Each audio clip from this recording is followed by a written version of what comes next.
কি আটক করা হয়েছে? এখন ওনারা তো আমাদেরকে আটক আমাদের গাড়িতে মুখ করতে দিচ্ছে না। কি করেছিলেন আপনারা? আমি একজন বেসিক্যালি আমরা মুক্তিযোদ্ধার সন্তান।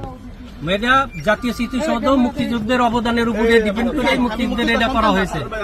আমি মুক্তিযোদ্ধার সন্তান না, আমি মুক্তিযোদ্ধার সন্তান না, আমি তো কেউ না ওখানে, আমি স্যার তাদের সাথে কেউ না তো, আমি তো কেউ না, আমি যাবো কেন?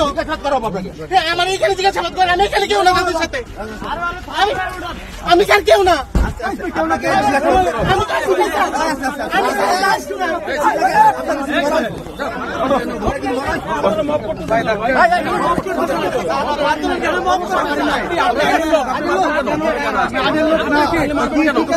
বছর তো আমাদেরকে মারছে, সেটা আইন বিচার